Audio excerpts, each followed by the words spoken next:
स्वास्थ्य की जानकारियों पर आधारित कार्यक्रम स्वास्थ्य चर्चा के आज के अंक में आप सभी दर्शकों का स्वागत है। नमस्कार, जोहार। आज के कार्यक्रम में हम चर्चा करने वाले हैं एनीमिया और यूनानी चिकित्सा। इस संबंध में जानकारी देने के लिए हमने अपनी स्टूडियो में आमंत्रित किया है यूनानी चिकित्सक ओसामा अख्तर को। डॉक्टर ओसामा, आपका हमारे कार्यक्रम में स्वागत है। धन्यवाद, जोहार, आदाब। जी, हमने आज विषय चुना है एनीमिया, और एनीमिया में यूनानी चिकित्सा में एनीमिया की जो जांच है और उसका इलाज क्या है उसके बारे में हम आज जानकारी प्राप्त करना चाहेंगे। तो सबसे पहले शुरुआत करते हैं कि एनीमिया की बीमारी को हम समझे कैसे। देखिए, एनीमिया असल में एक बीमारी है, मतलब उसमें हम बोल सकते हैं खून की कमी जैसे आम ज़ुबान में। जैसे जब भी हमारा ब्लड में जैसे हीमोग्लोबिन जो दो पार्ट से मिल करके बना हुआ है, हीम बोलते हैं आयरन को, ग्लोबिन एक तरह का प्रोटीन है, वाइट प्रोटीन समझिए। तो उनके मिलने से अगर इनकी कमी हो रही हो तो उसको एनीमिया कहते हैं। ये कमी असल में डिफरेंट तरीके से हो सकता है। खून की कमी जो है आपके हमारे बॉडी के अंदर, असल में हमारा ब्लड जो बनता है वो बोन मैरो ऐसे अलग अलग स्टेज में अलग अलग जगह, जैसे कि मान लीजिए फीटल जब बहुत ज़्यादा मदर के जो है यूट्रस में बेबी होता है तो लीवर से भी बनता है। लेकिन जब जो है एडल्ट लाइफ में जो हमारा ब्लड बनता है मेनली जो है बोन मैरो से, जो हमारा ब्लड बोन का जो स्पॉन्जी पार्ट होता है वहाँ से आरबीसी और डब्ल्यूबीसी का फॉर्मेशन होता है। तो इसमें जो खून की कमी होती है वो तीन तरीके से हो सकती है बेसिकली। या तो हमारा जो है हीमोग्लोबिन का फॉर्मेशन ही कम हो किसी कारण से, जैसे कि खान पान की कमी से भी हो सकता है, वो विटामिन B12 की कमी से हो सकता है, या फोलिक एसिड की कमी से हो सकता है, आयरन की कमी से हो सकता है, विटामिन C की कमी से हो सकता है। ठीक है, इसी तरीके से कुछ बीमारियां होती है जो जेनेटिक बीमारियां होती हैं, उसकी वजह से भी फॉर्मेशन कम होता है, जिसमें एक बीमारी है थैलेसीमिया। जी हाँ। ठीक है, इसी तरीके से दूसरा कारण हो सकता है किसी का ब्लड लॉस किसी का ज़्यादा हो रहा है, जितना फॉर्मेशन आपका हो रहा है बॉडी के अंदर उससे ज़्यादा जो है आपका ब्लड लॉस हो रहा है। मान लीजिए कोई एक्सीडेंटल कंडीशन हो सकती है, या कोई इसी अल्सर पेट में हो, या कोई और दूसरे जैसे फीमेल में अगर मान लीजिए कि हेमोराइड वगैरह हो, या आपका जो है माहवारी के समय ज़्यादा होता है तो किसी कंडीशन से होती हाँ। है, जैसे उसमें कुछ गांठें बन जाती है यूट्रस में, उसकी वजह से ब्लीडिंग ज़्यादा होती है तो उससे होता है। तो ये ब्लड लॉस की वजह से हो रहा है। तीसरा है कि आपका ब्लड तो फॉर्मेशन हो रहा है हमारे बॉडी के अंदर में, लेकिन ब्लड फॉर्मेशन होने के बाद उसका रप्चर ज़्यादा हो रहा हो, मतलब हमारा ब्लड का सेल जो होता है बाइकॉन्केव सर्कुलर शेप में होता है, कॉइन की तरह समझ लेते हैं। आउटर एज जो है उसका थिकन ज़्यादा होता है, मिडिल का जो है थोड़ा सा उसमें। लेकिन अगर किसी कारणवश जो है वो शेप न बन पा रहा हो और जल्दी से वो रप्चर होकर के डैमेज हो जा रहे हो, तब भी खून की कमी हो सकती है। जैसे उसमें एक जेनेटिक बीमारी हो सकती है, जैसे सिकल सेल एनीमिया हो सकता है। कभी कभी कोई बीमारी जैसे पैरासाइटिक डिजीज़ में भी ऐसा होता है। जैसे आपका मलेरिया है, मलेरिया के अंदर जो उसके पैरासाइट्स होते हैं सीडॉन्स वगैरह, वो ब्लड के अंदर जो ब्लड सेल्स है उसमें जाते हैं, फिर वो जल्दी जल्दी बर्स्ट करके डैमेज करते हैं। उसकी कंडीशन में भी यानी कि वो ब्लड जो है बन तो रहा है प्रॉपरली, लेकिन वो रप्चर होकर के और फिर उसका डैमेज ज़्यादा हो रहा है। तो ये तीन कंडीशन में आपका हो सकता है, यानी कि कमी की वजह से हो सकता है। अच्छा, एक चीज़ है कि जैसे कोई बोन मैरो में ही प्रॉब्लम हो रही हो जी, जो कि फॉर्मेशन वहाँ हो रहा है, तो उसमें भी हो सकता है। ठीक है, तो अलग अलग कंडीशन है। बाकी वैसे डिजीज़ में तो अलग अलग ये मतलब बेसिक कारण हो सकते हैं जो है मुख्यतः हम समझ सकते हैं कि एनीमिया जो है वो क्या है, वो खून की कमी है, और ये खून की कमी कई कारणों से हो सकती है। कारण तो ऐसे बहुत सारे, लेकिन ये बेसिक जो है चीज़ें ये तीन ही तरीके से कमी हो सकती है। ब्लड लॉस से हो सकता है, या फॉर्मेशन में कमी हो सकती है, या तो खून कम बन रहा है, या तो खून की जो लॉस है वो ज़्यादा हो रही है, या जो खून बन भी रहा है वो सही तरीके से नहीं बन रहा है, वो रप्चर हो जा रहा है, रैप्चर हो जा रहा है। तो हमारे शरीर में जो है वो खून की मात्रा कम हो जाती है, और खून की मात्रा की कमी को ही हम लोग एनीमिया, मोटे मोटे शब्दों में अगर हम ऐसा समझाएं तो यही समझ सकते हैं कि इस स्थिति को हम एनीमिया कह सकते हैं, जब हमारे शरीर में खून की कमी हो जाए। खून की कमी हो जाए उसको कैसे पहचाना जाए, यानी कौन कौन से लक्षण नज़र आते हैं उस मरीज में या उस व्यक्ति में। तुरंत मरीज तो हम नहीं कह सकते हैं उन्हें, तो उस व्यक्ति में या उस महिला में खून की कमी हो जाए तो कौन कौन से लक्षण नज़र आते हैं, या कोई कौन से लक्षण नज़र आते हैं कि हमें लगता है कि हाँ उनमें खून की कमी है।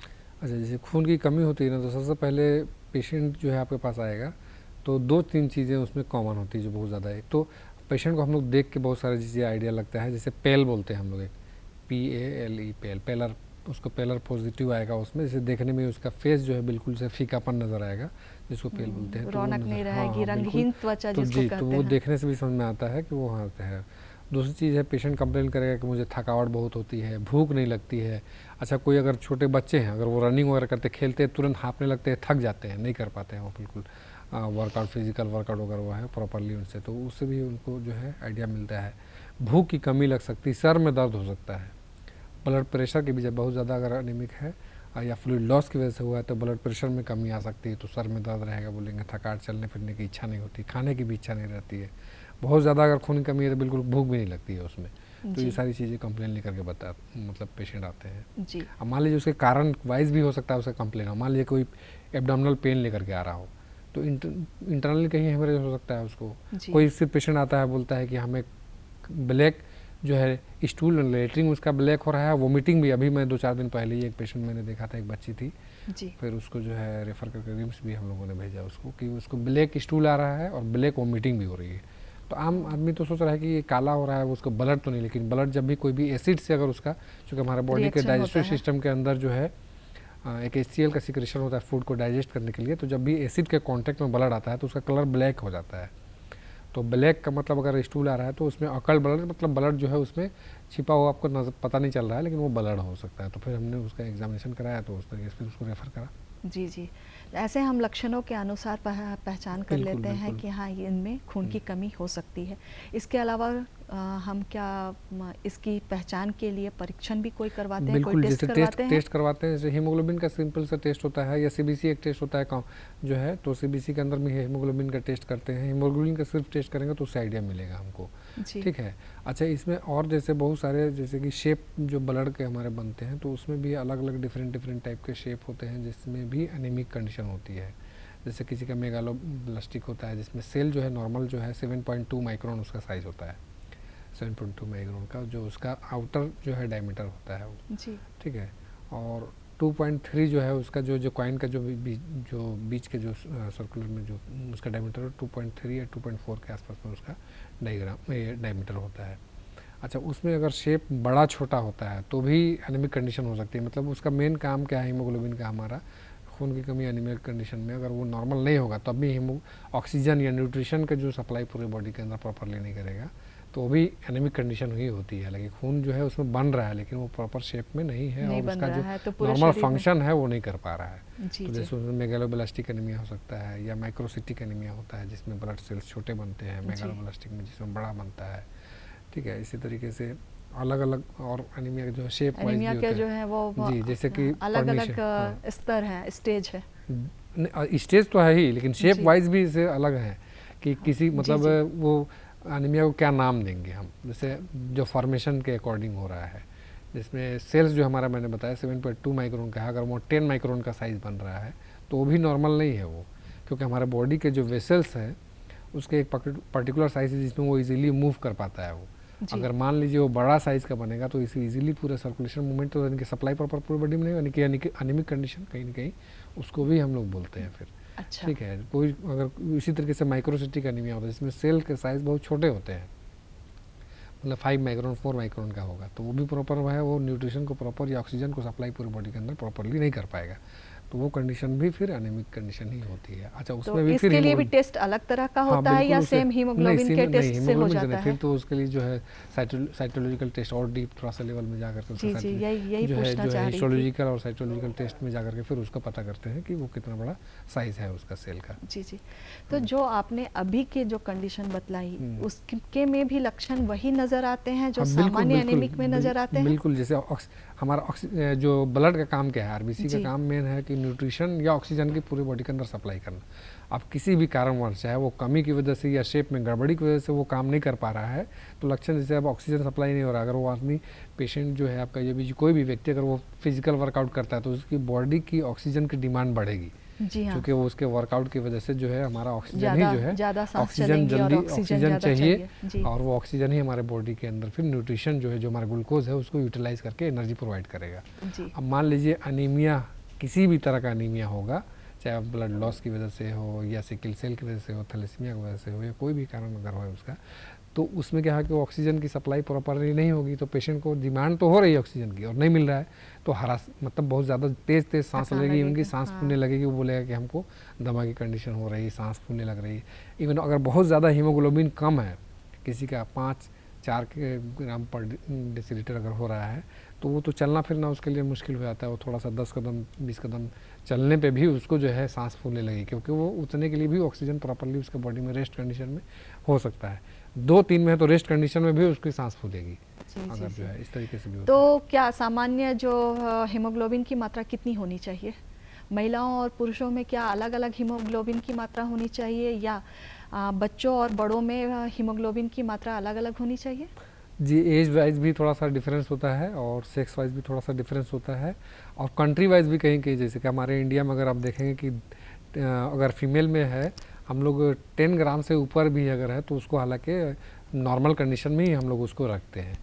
और एक्चुअली हालांकि होना तो चाहिए कि 12 से 14 जो है नॉर्मल जो है फीमेल के अंदर होना चाहिए, और मेल में जो है आपका 14 to 16 होना चाहिए। लेकिन अगर 12 से ज़्यादा अगर मेल में इंडिया के अंदर है तो हम लोग बोलते हैं कि हाँ वो नॉर्मल कंडीशन में है। इसी तरीके से बच्चों में हीमोग्लोबिन, जो छोटे बच्चे होते हैं ना, उनका 18-20 तक हीमोग्लोबिन जो है उनका होता है वो नॉर्मल होता है। अगर उनका 10 है तो वो कहेंगे हम लोग एनीमिक है। और ओल्ड एज में जैसे थोड़ा सा और जैसे ये तो वो 10-12 तक है, 12 मेल सेक्स के अकॉर्डिंग भी, और 10-12 के आसपास में है तो नॉर्मल इंडिया के अंदर। हालांकि वो है कंडीशन थोड़ी सी कम, लेकिन यहाँ इंडिया के अंदर जो हमारे यहाँ जो है खान पान के उतने जो है लोगों को उतना प्रॉपर जो है न्यूट्रिशन नहीं मिल पाता है, डाइट इस तरह की चीज़ें नहीं मिलती कि उनका लेवल उस तरीके से 14 या 16 के आसपास में रहे। तो 12 के आसपास में या 13 है मेल में तो नॉर्मल ही कंसीडर करते हैं। हालांकि जब बुक में पढ़ते हैं तो 14 से अबव होना चाहिए मेल का, लेकिन जब प्रैक्टिकली देखते हैं तो वो 13-12 है तो मेल में नॉर्मल है, 10 से ऊपर है फीमेल में तो नॉर्मल हम मानते हैं। जी जी जी। आपके पास तो तरह तरह के मरीज आते हैं, तो उसमें किस वर्ग का सबसे ज़्यादा आपने देखा है कि उसमें खून की कमी? सबसे ज़्यादा असल में देखा जाए तो फीमेल में मिलता है जी। और बच्चों में अगर प्रॉपर जो है एक कारण जो है एनीमिया का बहुत बड़ा कारण जिसको मैं मिस किया था बताने के लिए, वर्म इन्फेस्टेशन। जी हाँ, बच्चों में कीड़ी की वजह से भी जो है, और हुक वर्म एक है जो है पर्टिकुलर, जो किसान फार्मर्स में जो खेत में काम करते हैं और उनके पैर के ज़रिए से वो जो हुक वर्म का जो है वो चला जाता है उनके, फिर इंटेस्टाइन में जा कर के वो ब्लड को सक करता रहता है, जिसकी वजह से होता है वो फार्मर्स में इस तरह के। लेकिन जो पेशेंट जानतौर से हमारे वहाँ आते हैं बच्चे, जो कि ज़्यादातर उसमें कारण या तो न्यूट्रिशन की कमी, और दूसरा कारण जो है वर्म इन्फेस्टेशन, और महिलाओं के बहुत सारे कारण हैं जो उनका जो है मेंस्ट्रुएशन की वजह से जो है ब्लड लॉस की वजह से जितना उनको आयरन का जो है फूड में लेना चाहिए, आयरन है, कैल्शियम है, फोलिक एसिड है, उतना नहीं कंज्यूम कर पाती है, या ग्रीन वेजिटेबल का, तो उस कारण में महिलाओं में या बच्चियों में अभी गवर्नमेंट ने बल्कि स्कूल के अंदर में देखेंगे जी हाँ, तो बहुत सारे स्कूल में वीक में जो है जो 6 क्लास से नीचे के बच्चे हैं उनको पिंक गोलियां बोलते हैं, मतलब उसको कलर वाइज बच्चों को स्कूल में अब टीचर जो है उनको उतना आइडेंटिफाई नहीं करेंगे उनका डोज के अकॉर्डिंग, तो 6 क्लास से जो छोटे बच्चे हैं उनको पिंक कलर की गोली बना करके, मतलब उसका पैकिंग है वो दिया जाता है ताकि वो उनको यूज़ करें, और जो 6 क्लास से ऊपर के बच्चे हैं उनको जो है ब्लू गोली दी जाती है। खास करके बच्चियों को ध्यान करके साथ, बल्कि हम लोग तो जाते हैं तो पूछते भी हैं उस चीज़ को, तो वो वीक में एक दिन जो है उनको देना है अपने सामने, बल्कि टीचर को बोला गया है। ये क्या आयरन टेबलेट्स होते हैं? जी जी बिल्कुल, ताकि जो है उनको आयरन की कमी ना हो। बीच में बल्कि गवर्नमेंट ने तो नमक के अंदर भी ट्राई किया था जो है आयरन का जो है फोर्टिफाइड जो है आयरन को करके, उसमें आयरन का फोर्टिफिकेशन करके उसको मार्केट में, लेकिन वो उतना सक्सेसफुल नहीं हुआ लोगों की। आयरन, नमक तो हर कोई यूज़ करता है जी हाँ। तो हर कोई नमक डाल करके अपने फूड में अगर यूज़ करेंगे तो उसका आयरन की कमी नहीं है, लेकिन उसमें जैसे बारिश का ही सीज़न जैसे अभी चल रहा है तो इस मौसम में क्या है कि वो बिल्कुल सॉल्ट जो है वो ब्लैकिश हो जाता है। अच्छा, तो लोगों को थोड़ा सा वो ऑड लगता है यूज़ करने के लिए, तो वो फिर उतना सक्सेसफुल नहीं होंगे कि नमक जो है वो खराब हो गया, चलो फेंक दे, काला हो गया, काला हो गया, तो खराब नहीं हो गया है, वो आयरन की वजह से ब्लैक हो सकता है। तो समझ होनी चाहिए ना, जब तक हमें नहीं पता है कि हाँ नमक में ये मिला हुआ है इस वजह से काला हो रहा है, तो हम तो उसको समझ कर काला समझ के फेंक देंगे। कोशिश भी की थी, बल्कि मार्केट में नमक मैंने खुद कई बार ट्राई किया कि उसको ले आकर के यूज़ करें, तो मैंने भी देखा कि वो ब्लैकिश हो जाता है फिर जो है तो फिर अलग से जो है आयरन वाली चीज़ें खाने पीने पे ज़्यादा फोकस करते हैं। जबकि आजकल तो प्राय लोग रॉक सॉल्ट का भी प्रयोग करते हैं जो काला हो जाता है पाउडर बनाने पे, और जैसा कि आपने कहा कि लड़कियों में जी जी आयरन की कमी को दूर करने के लिए सरकार की तरफ से कई कदम भी उठाए जा रहे हैं और क्लास 6 से नीचे के बच्चियों को गुलाबी रंग का टैबलेट बच्ची बच्चों दोनों को दिया जाता है। बच्चियों चूँकि एक चीज़ है, देखिए कमी होती है चूँकि मेंस्ट्रुएशन में फीमेल में ज़रूर, लेकिन जो ग्रोइंग एज है, जो हमारे बच्चे बढ़ रहे हैं स्कूल में या जो भी अपने घर में भी है, तो ग्रोइंग एज में तो उनकी डिमांड, उनके बॉडी की जो है ग्रोथ हो रही है, जैसा तो जैसा विकास हो रहा है उसके हिसाब से डिमांड ज़्यादा होती है उनको, चाहे बच्चे हो या बच्चियाँ। हाँ, अब जो बच्चियाँ जो है मैच्योरिटी या प्यूबर्टी को इसको क्रॉस कर जाती है, तो उन्हें फिर डिमांड बहुत और ज़्यादा बढ़ने लगती है चूँकि मेंस्ट्रुएशन की वजह से। तो उसमें खास इसीलिए पिंक गोलियाँ, ये ब्लू गोलियाँ उनको दिए जाते हैं बच्चों को में ज़्यादा आयरन होता है। हाँ बिल्कुल है, वो बड़े बच्चों के लिए इसलिए बनाया गया, उसमें ज़्यादा है आयरन। और आयरन सिर्फ नहीं, फोलिक एसिड भी है। अच्छा, फोलिक एसिड ब्लड फॉर्मेशन में भी काम करता है। दूसरी चीज़ क्या है कि वो आपका बच्चों को पढ़ाई के कंसंट्रेशन में, चूँकि वो नर्व में भी जो है वो उसका वर्क है, तो बच्चों को पढ़ाई में फोकस करने के लिए भी वो हेल्प करता है वो फोलिक एसिड। तो उसके लिए भी उसको दिया गया है, ब्लड का फॉर्मेशन प्लस जो है पढ़ाई बच्चों को कंसंट्रेशन हो, उसमें मूड जो है डाइवर्जन या जो बोलते हैं कंसंट्रेशन ना बच्चों को हो, ऐसा नहीं है। हाँ, तो हम अपने दर्शकों से कहना चाहेंगे कि अगर आपकी बच्चियां स्कूल में जा रही हैं या आपके आसपास कोई ऐसा विद्यालय है जहां पे बच्चियों को गुलाबी और ब्लू कलर का टैबलेट दिया जा रहा है, तो उसे फेंके ना, उसका सेवन करें।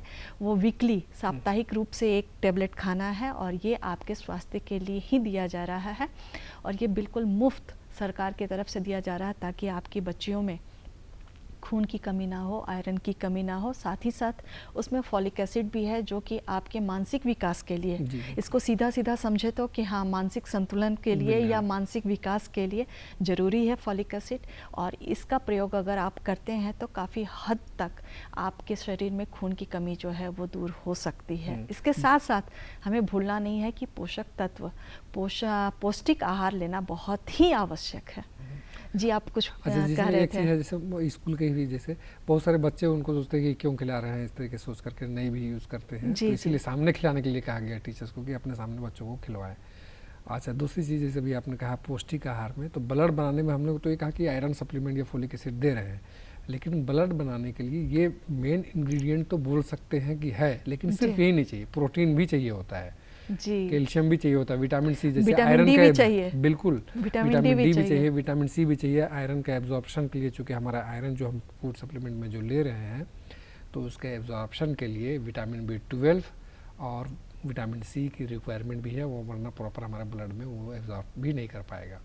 दूसरी चीज़ है, जब उसका कई स्टेजेस में ब्लड बनता है, तो आप तो नॉर्मली सोच रहे हैं, लेकिन हमारा बॉडी के अंदर पूरा एक समझिए एक प्रक्रिया चलती रहती है, प्लांट है, एक तरह से फैक्ट्री है जो बहुत सारे काम कर रहा है। आपको अनकॉन्शियसली आप उसको नहीं समझ रहे हैं, लेकिन वो ब्लड फॉर्मेशन में ही एब्जॉर्ब हो रहा है। फिर उसके अंदर कई एक फैक्टर हैं जो ब्लड को बनाने में काम करते हैं, उनमें कैल्शियम की रिक्वायरमेंट होती है, विटामिन डी की रिक्वायरमेंट होती है ना, विटामिन B12 की, विटामिन B6 की, फोलिक एसिड भी विटामिन बी कॉम्प्लेक्स ग्रुप का ही है वो भी, तो फोलेट की उसकी ज़रूरत पड़ती है। तो ये सारी चीज़ें एब्जॉर्प्शन के लिए विटामिन सी की ज़रूरत पड़ती है। तो ये डिफरेंट विटामिन चाहिए। फिर प्रोटीन चाहिए, चूँकि मैंने बताया था शुरू में ही, हीम है जो आयरन का पार्ट है और ग्लोबिन जो प्रोटीन का पार्ट है, तो प्रोटीन भी चाहिए ब्लड बनाने के लिए। बाकी बॉडी मास के लिए और दूसरे उसके लिए ये सारी न्यूट्रिशन के लिए भी प्रोटीन चाहिए या बाकी विटामिन से मिनरल, लेकिन ब्लड की चूँकि बात हो रही है तो उसमें तो सारे न्यूट्रिशन वैसे बॉडी के अदर फंक्शन के लिए ज़रूरत है, वैसे ब्लड फॉर्मेशन के लिए भी उसकी ज़रूरत पड़ती है। तो न्यूट्रिशियस डाइट। और दूसरी चीज़ है कि ग्रीन वेजिटेबल, जो कि अब जैसे फोलेट है, जो आपको फोलिक एसिड है, वो ग्रीन वेजिटेबल मिलता है, तो इसमें फोकस कीजिए कि ग्रीन वेजिटेबल या साग वगैरह का प्रयोग करें, जैसे पालक का साग है या आपका सरसों का साग है, इनमें भी ये चीज़ें मिलती हैं। जी हाँ, इसीलिए तो कहा जाता है कि उसमें कई चीज़ें आपको मिलेगा, जैसे कि आप पालक यूज़ करते हैं उसमें कैल्शियम भी मिल जाएगा आपको, फोलिक एसिड भी मिलेगा और आयरन भी मिल जाएगा, प्रोटीन भी मिल जाएगा आपको। तो ऐसी कई चीज़ें हैं, तो इन चीज़ों को ये साग वगैरह में भी मिलता है। फ्रूट्स में बहुत सारी चीज़ें आप यूज़ कर सकते हैं, जैसे अनार है, तो अनार आप उसमें आयरन भी मिलेगा आपको और विटामिन सी भी मिलेगा, ऑब्जॉर्प्शन में भी वो हेल्प कर रहा है। अच्छा, इसमें जैसे आयरन सप्लीमेंट ले रहे हैं तो कुछ फ्रेश फ्रूट ज़रूर लीजिए, ज़्यादातर फ्रेश फ्रूट जैसे आप लेते हैं तो उसकी वजह फाइबर भी लेना चाहिए, फाइबर भी आना चाहिए और फ्रेश फाइबर भी। एक चीज़ और बता रहा हूँ, आयरन सप्लीमेंट जब भी लेते हैं तो फाइबर क्यों ज़रूरी है? आप सोचेंगे फाइबर तो ब्लड बनाने में हेल्प नहीं कर रहा है आपका, कॉन्स्टिपेशन बढ़ा हाँ, लेकिन आयरन के सप्लीमेंट या आयरन वाली चीज़ें जब भी आप खाएंगे तो कॉन्स्टिपेशन होगा, और जब कॉन्स्टिपेशन होगा तो आपको एसिडिटी होने लगेगी। और आयरन खुद जो है गैस्ट्रिक इरिटेंट है एक तरीके से कहिए तो, अगर वो स्टमक में जाएगा तो इरिटेशन करेगा, तो एसिडिटी होगी। इवन कि अगर प्रॉपर ध्यान न दिया तो अल्सर तक हो सकता है। जी तो जी। इसीलिए कॉन्स्टिपेशन में नहीं हो तो फाइबरस फ्रूट्स भी लेना है। और फ्रेश फ्रूट इसलिए बोला है कि फ्रेश फ्रूट में विटामिन सी मिलेगा। आपने जैसे आपने पालक लिया, पालक में तो आयरन है, कैल्शियम है, फोलिक एसिड है, ठीक है, लेकिन आपको विटामिन सी जब उसको आप चूँकि बना उबाल करके कर यूज़ करेंगे जी तो हाँ। उसमें विटामिन सी नहीं रहेगा आपको। तो फ्रेश फ्रूट साथ में लेंगे तो आपको ज़्यादा ब्लड फॉर्मेशन में हेल्प जी जी। होगा। और आपने जो बात कही ना कि कॉन्स्टिपेशन बढ़ता है फिर ये, तो उसी का परिणाम होता है कि जब एक बार और 2 बार बच्चियां टैबलेट खाती हैं और कॉन्स्टिपेशन शुरू होता है तो फिर वो नहीं, ये टैबलेट नहीं खाएंगे, इससे बहुत दिक्कत होती है। तो हमने पहले ही जिक्र किया कि जब भी आप इस तरह का कोई भी कमी हो रहा है आपके शरीर में और आप इस तरह की कोई टैबलेट ले रहे हैं तो उसके साथ साथ वो काफ़ी नहीं है, उसके साथ साथ आपको दाल लेनी है, संतुलित आहार जो है वो लेना है। और हम मानते हैं कि हमारी थाली जो है कलरफुल, पूरे रंगों से भरी थाली हो, जहाँ पे सफ़ेद भी हो, चावल और रोटी हो, दाल जो है पीला है, सब्जी जो है वो हरा है, उसके साथ सलाद गाजर और चुकंदर है तो लाल है। यानी अगर रंगों से भरा हुआ हमारा थाली है तो हमें इस तरह की शिकायत जो है वो कम देखने को मिलेगी। बिल्कुल बिल्कुल। बैलेंस डाइट हम लोग बोलते हैं, बैलेंस में तो हर चीज़ होनी चाहिए उसके अंदर। आप जैसे खाते सब हैं कुछ होना तो असल चाहिए। मतलब अच्छी चीज़ आपकी दाल है, लेकिन सिर्फ दाल खाएंगे तो आपकी जो रिक्वायरमेंट पूरी नहीं होगी। जी हाँ। इसी तरीके से ग्रीन वेजिटेबल आपके लिए बहुत अच्छी चीज़ है, लेकिन सिर्फ ग्रीन वेजिटेबल खाएंगे तो दूसरी चीज़ों की कमी होगी। तो इसलिए बैलेंस डाइट करके करना। जैसे आपने बहुत अच्छी बात भी कही कि रंगों से भरा हुआ हो, तो डिफरेंट कलर में भी विटामिन का इंडिकेशन होता है। जैसे मान लीजिए कि कोई भी फ्रूट अगर ऑरेंज कलर का है तो ऑरेंज कलर का है तो उसमें ये समझ में आया कि इसके अंदर विटामिन ए मिलता है। जैसे पपाया है, कैरेट है, पपीता है, ठीक है ना, कैरेट है तो इसमें विटामिन होगा। इसी तरीके से फोलिक एसिड कलर से पता चलेगा कि जो भी ग्रीन चीज़ें होंगी उसमें फोलिक एसिड मिलेगा, है ना। या विटामिन जो है B12 भी उसमें मिलता है, लेकिन वैसे कुछ एनिमल ओरिजिन की चीज़ें तो उसमें विटामिन B12 बहुत ज़्यादा मिलेगा आपको। जी जी। तो जो है एनिमल ओरिजिन अगर बोल रहे हैं तो दूध और दही में B12 ज़्यादा मिलेगा जी। दूध दही में मिल सकता है, या चिकन, हाँ मांस में भी मिलेगा, चिकन में भी, दूध में भी मिलेगा आपको जी, दही में भी मिलेगा। मतलब जो है एनिमल ओरिजिन की जो फूड होगी उसमें प्रोटीन भी फिर मिलेगा आपको। तो इस तरीके की चीज़ें हैं। और इसी तरीके से आपका कुछ फ्रूट्स हैं, जैसे जो भी खट्टे फल होंगे तो उसमें विटामिन सी मिलेगी आपको। जो भी सिट्रस फ्रूट जो होंगे उनमें, तो वो भी आपको हेल्प करेगा। मतलब हर चीज़ मिली हुई चीज़ें खाएं ताकि जो है आपको बाकी जो है खून का तो निर्माण होगा ही होगा, पूरे शरीर को जितने भी पोषक तत्वों की आवश्यकता है वो पूरी होती रहेगी। यहाँ हम बात कर ले कि अगर गर्भवती महिलाओं में आयरन की कमी हो जाए तो उनमें कौन कौन से लक्षण नजर आएंगे। साथ ही ये भी जान ले कि क्या खून की कमी से गर्भ में पल रहे शिशु पर भी दुष्प्रभाव पड़ सकता है। जी बिल्कुल। जैसे एक तो सबसे पहले लक्षण की बात कर ले तो लक्षण जो है, जो भी गर्भवती महिला होगी और खून की कमी होगी तो पैलर पॉजिटिव मिलेगा आपको। दूसरी चीज़ है कि उसकी सांस फूलने की शिकायत रहेगी कि हमको थोड़े समय भी चलने फिरने में दुश्वारी हो रही है। वैसे भी थोड़ा सा गर्भवती महिला को न्यूट्रिशन की ज़्यादा ज़रूरत होती है, रेस्ट की भी ज़रूरत होती है, लेकिन अगर थोड़े से बूढ़े भी अगर वर्क कर रही है तो उसमें उनको दिक्कत होगी। अच्छा, दूसरी बात जो आपने पूछा है कि गर्भवती में जो शिशु को जो है प्रॉब्लम हो सकती है, तो हम लोग एक बोलते हैं कि इंट्रायूट्राइन ग्रोथ रिटार्डेशन। तो बच्चों में प्रॉपर डेवलप जो है आपका जो शिशु जो है आपका यूट्रस में पल रहा है तो उसको जो है गर्भावस्था में अगर प्रॉपर जो है आपके आयरन की कमी होगी और फोलिक एसिड की कमी होगी, तो दो चीज़ की प्रॉब्लम बहुत ज़्यादा है। फोलिक एसिड की कमी होती है तो एक और बीमारी जो होती है, खून की कमी भी होगी तो भी डेवलपमेंट में प्रॉब्लम होगा। आयरन और फोलिक एसिड की अगर कमी हो रही तो एक प्रॉब्लम होती है जिसको बोलते हैं क्लेफ्ट लिप, क्लेफ्ट पैलेट, और एक जो है आपका ब्रेन का जो है जो स्पाइन जो है स्पाइना बाइफिडा बोलते हैं उसको, उसका भी पूरा विकास नहीं होता है। पूरी तरीके से विकसित नहीं हो पाता है और आपका स्पाइन जो है ओपन रहता है या फिर बल्ज आउट होगा। दूसरा चीज़ है क्लेफ्ट, हाँ जी बिल्कुल। और फोलिक एसिड की कमी से जो है बहुत सारे बच्चों को आप देखते होंगे कि जन्म से होंठ फटा हुआ होता है या तो तालू भी फटा हुआ होता है। फिर उनको बाद में ही प्रॉब्लम होती है जब ब्रेस्ट फीडिंग की जब माँ कराती है तो जो उसका तालू फटा हुआ होंठ फटा हुआ बच्चे को फिर वो प्रॉपरली सकली नहीं कर पाते हैं मदर को, तो फिर उनके लिए स्पेशल स्पून दिया जाता है ताकि वो बच्चों को जो है वो फीडिंग करा सके वो। तो ये प्रॉब्लम होती है आयरन फोलिक एसिड की कमी से मेनली ये होता है। तो आयरन के साथ में फोलिक एसिड इसीलिए माँ को दिया जाता है। जी जी। तो दोनों और ये बहुत छोटी सी टैबलेट होती है और महिलाओं को कहा जाता है कि आप इसका भी सेवन करें। एक छोटी सी टैबलेट अगर आपके शरीर में कम हो जाती है तो आपके बच्चे को कितनी मतलब कितनी परेशानी झेलनी होती है। आपका बच्चा है, आपके लिए ही परेशानी है, उसमें बच्चे को तो परेशानी है ही, लेकिन आप अगर उनके पेरेंट्स अगर प्रॉपर्ली ध्यान नहीं दे के फोलिक एसिड उनको नहीं दे रहे हैं तो माँ को इसीलिए during pregnancy iron folic acid के लिए तो बल्कि बोला जाता है कि आप सिर्फ बच्चा प्लान कर रहे हैं तब से फोलिक एसिड देना है, क्योंकि वो कंसीव करने में भी फोलिक एसिड हेल्प करता जो है। मदद करती है। जी हाँ, बिल्कुल। जी, तो वो उसमें भी हेल्प करता है। दूसरे की जब भी आप ड्यूरिंग प्रेगनेंसी और ब्रेस्ट फीडिंग के टाइम पे भी फोलिक एसिड और आयरन देना है, और कैल्शियम भी देते हैं फिर मदर को। बाकी खान पान में तो सारी चीज़ें बैलेंस डाइट है, प्रोटीन है, कार्बोहाइड्रेट है, फैटी चीज़ें या विटामिन वाली या मिनरल्स वाली चीज़ें खाने पीने के लिए उनको बताया जाता है, या सप्लीमेंट के तौर पर उनको यूज़ करना ही है। लेकिन ये खासतौर से आयरन, फोलिक एसिड और कैल्शियम भी देना है, क्योंकि बोन की ग्रोथ हो रही है तो कैल्शियम चाहिए उसके लिए। और ब्लड बनाने में भी कैल्शियम हालांकि हेल्प करेगा आपको, ऐसा नहीं कि नहीं हो, चूँकि जो है उसको जो ब्लड बनाने के बहुत सारे फैक्टर उसमें कैल्शियम भी एक है। इसी तरीके से आयरन और कैल्शियम उनको देना है ड्यूरिंग प्रेगनेंसी, ताकि ये जी, ग्रोथ यहाँ पे रिटार्डेशन हम ना कहना हो। चाहेंगे कि कहा जाता है कि आयरन और फॉलिक एसिड जो है वो बहुत खून की कमी होने पे लोग बोलते हैं थोड़ा सा खून की कमी, लेकिन ये खून की कमी आगे चल के कितना दुष्प्रभाव डालती है ये हम सभी अभी जो ये कार्यक्रम में अभी जो चर्चा चल रही थी उसमें पता चला।